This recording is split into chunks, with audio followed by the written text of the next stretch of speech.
Euh, Bonsoir. Très bien. Eh bien, écoutez, mesdames et messieurs, du coup, avant d'examiner l'ordre du jour de notre conseil municipal, j'ai souhaité inviter Madame Meleza Leftamari, déléguée départementale de l'Agence régionale de santé de Bourgogne-Franche-Comté, à venir faire le point sur la situation sanitaire. Elle, donc, je sais que je ne la vois pas à l'écran, mais je sais qu'elle est là. Et donc, on est certainement à quelques heures d'annonce possible du président de la République. La situation est donc difficile. Celle que nous connaissons, ce que nous connaissions, s'est brutalement détérioré ces derniers jours.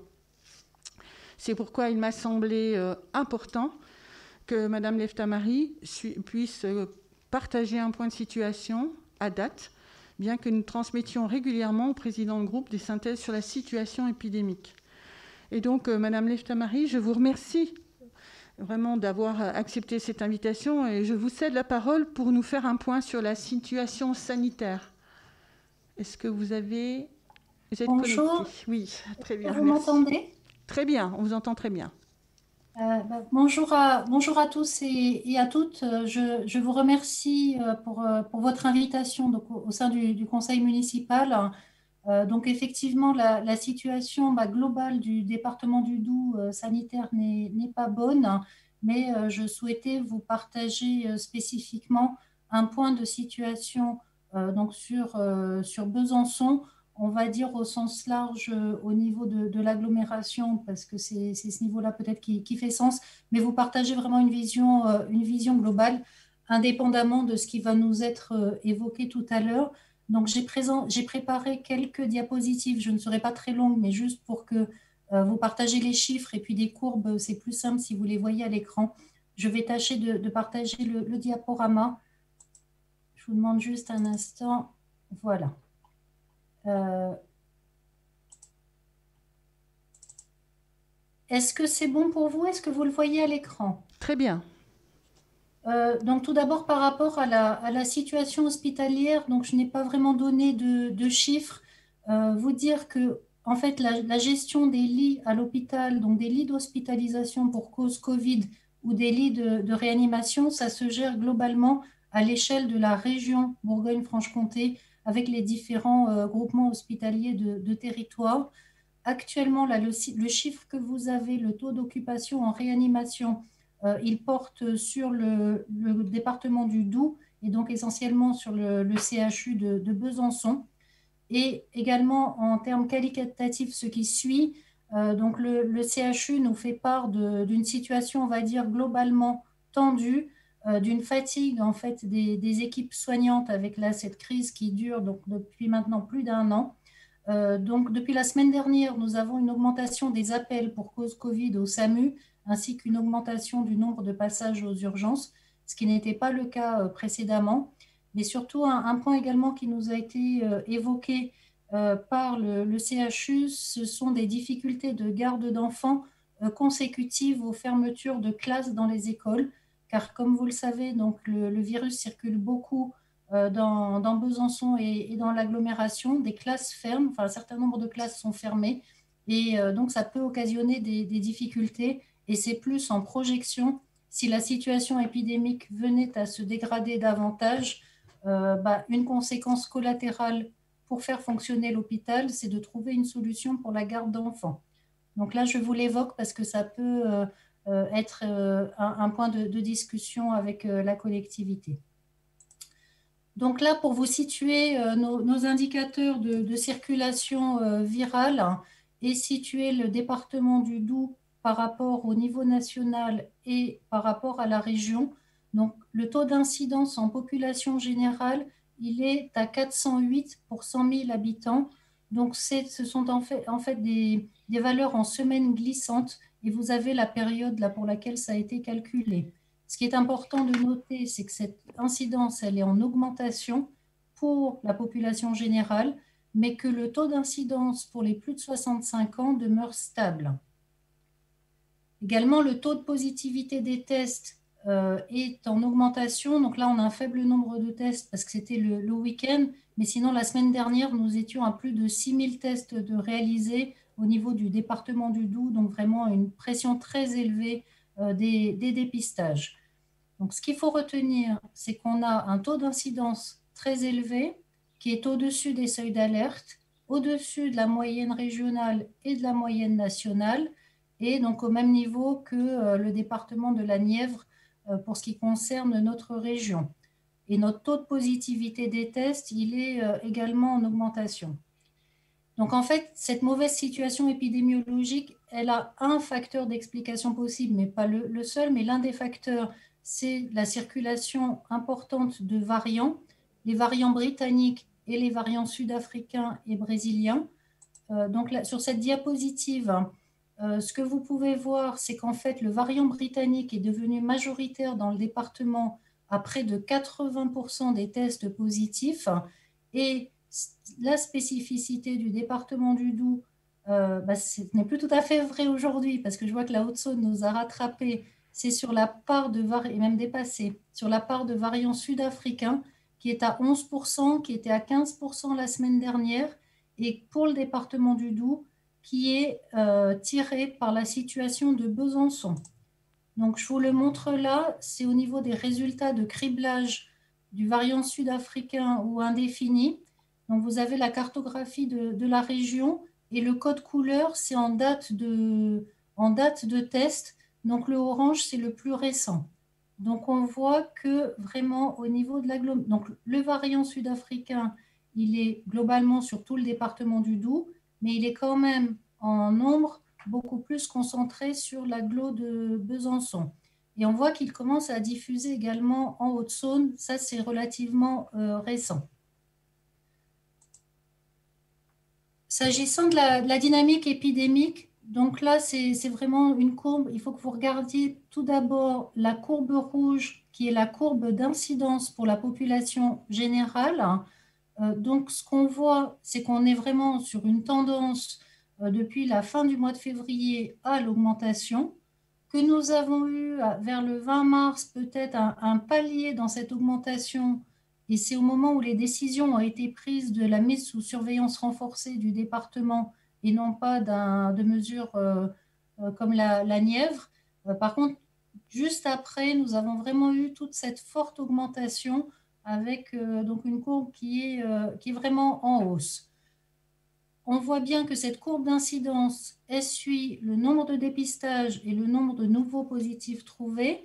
Par contre, le taux de positifs sur 7 jours demeure stable. Il demeure stable, mais il est élevé et il est à près de 8%, ce qui est important. Là, c'était pour population générale, tout âge confondu. Et par contre, on n'a pas du tout les mêmes courbes pour les plus de 65 ans, où malgré donc des variations que vous voyez sur la courbe en rouge, on n'est pas sur la même tendance haussière. On a une légère augmentation de l'incidence, mais pas du tout dans les mêmes proportions que pour la population générale. Ensuite, juste quelques courbes, mais je ne vais pas vous abreuver de courbes, mais pour vous montrer que la courbe de l'arrondissement de Besançon suit la même allure globalement que celle du département du Doubs. Donc pour la population générale, hein, vraiment avec ces paliers de hausse, mais on est vraiment quand même en très forte augmentation. On a beaucoup de personnes testées dans notre département. Pour les plus de 65 ans, toujours sur l'arrondissement de Besançon, là on voit bien la stabilité que je vous évoquais tout à l'heure. Et donc là, si on zoome un petit peu plus précisément sur donc, Grand Besançon Métropole, on n'a pas de différence notoire avec l'arrondissement de Besançon. Donc c'était intéressant pour moi de zoomer pour voir si on avait vraiment une particularité sur Besançon au niveau des allures de courbe, pas nécessairement. Là, ce que je voulais vous montrer, ça marque aussi pour dire que le virus, il circule. En fait, il circule dans la population. Et vous avez dû entendre parler d'un indicateur que l'on a au travers d'un réseau de surveillance environnementale qui s'appelle le réseau Aubépine. Et donc, c'est-à-dire de faire des recherches du génome du SARS-CoV-2 dans les eaux usées de stations d'épuration. Et donc, pour nous, à Besançon, nous avons la station Besançon-Port d'Ouveau. Et ce qui est intéressant de noter, c'est que la courbe d'augmentation, en fait, donc sur Besançon, c'est la courbe en noir, et on voit qu'on atteint on dépasse le seuil de 105. Alors, je ne sais pas vraiment ce que c'est que comme unité, si c'est, mais en tout cas, la valeur 105 est dépassée, et on est largement au-dessus de la courbe régionale qui est en rouge, donc sur l'ensemble des stations d'épuration test de la région, donc nous dépassons largement. Et si l'on regarde à partir de quand nous avons augmenté au niveau du virus, donc dans les eaux usées, donc ça a été retrouvé à partir, donc dès la mi-février, on a eu cette augmentation. En tout cas, elle est continue depuis cette date-là. Et en termes d'indicateurs, on nous dit que au-delà de 80, ça traduit une circulation virale importante. Effectivement, c'est ce que nous constatons en population avec les tests Covid qui sont réalisés et les données d'incidence. Donc, c'est un indicateur qui vient corroborer cette situation vraiment de circulation aiguë virale sur votre collectivité et puis plus globalement au niveau de Grand Besançon Métropole. Depuis que nous avons eu l'alerte sur les variants sud-africains et britanniques, donc maintenant, je crois que ça remonte à pratiquement un mois, ouais, quelque chose, ou un peu moins, parce qu'au départ, c'était vraiment très ciblé sur Besançon. Donc au final, on n'a plus réussi à suivre euh, au niveau d'une cartographie sur la ville, ça n'avait plus forcément d'intérêt que d'étudier la localisation des variants sud-africains sur Besançon, dès lors que ça avait diffusé largement, même si au départ, on avait certaines zones de Besançon qui étaient plus touchées que les autres. Au jour d'aujourd'hui, donc, ce qu'il faut retenir, le variant britannique, il circule largement, il est majoritaire, enfin, c'est-à-dire que si on fait un test de Covid et qu'on est positif, 80% de chances pour que ce soit le britannique. Par contre, dans 10% des cas, c'est du sud-africain, donc qui n'est pas tout à fait la même chose par rapport à la vaccination. Et c'est pour ça qu'un plan d'action vraiment de prévention et puis de lutte spécifique a été mis en place, donc de l'information, donc vraiment par la ville de Besançon, hein, avec l'ensemble des services. Donc là, je ne vais pas forcément détailler moi-même parce que c'est le travail de la ville, hein, mais ça a été fait en partenariat. Donc des courriers aux familles dans les écoles pour les informer de la situation. Vraiment un renforcement des dépistages en milieu scolaire.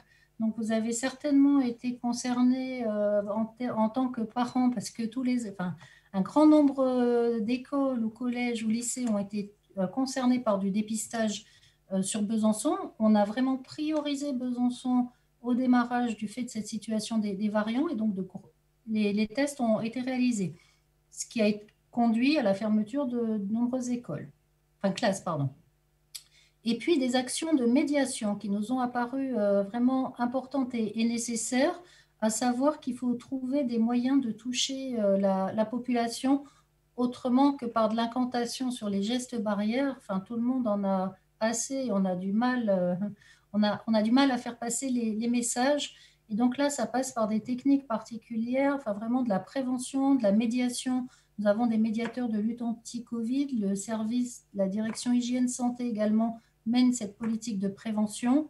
Une cible prioritaire vraiment pour mener ces actions, ce sont les quartiers politiques de la ville. Une expérience est en cours sur Ginko ou devrait démarrer très prochainement avec enfin, la ville en parlera mieux que moi. Et puis également au niveau de la vaccination, parce que voilà, nous avons deux modalités pour essayer de contrer le virus. On a se protéger pour ne pas être malade, donc tout ce qui va être de la prévention. Et puis également, en termes de lutte, on va pouvoir en sortir par la vaccination. Et donc par la vaccination, des moyens un peu plus ciblés, orientés, des doses supplémentaires que nous avions eues, ont été confiés au centre Résal notamment pour des actions d'aller vers soit des publics fragilisés précaires, et puis en cours, je crois, un travail avec Grand Besançon Métropole sur aller vers sur des communes volontaires, mais c'est en cours. Donc un petit peu voilà où nous en sommes. Donc vraiment une situation complexe, difficile au niveau sanitaire. Et ce que l'on craint, c'est que cette situation épidémiologique, et on le sait bien, se répercute au niveau hospitalier dans les 15 jours à venir. La situation va être tendue, très tendue à l'hôpital. Donc vraiment toutes les actions de prévention et de lutte, ça vise vraiment en priorité à protéger cette capacité de soins que l'on a à l'hôpital. Je vous remercie. Je reste à votre disposition pour des questions. Je vais arrêter le partage d'écran. Merci, Madame Leftamari.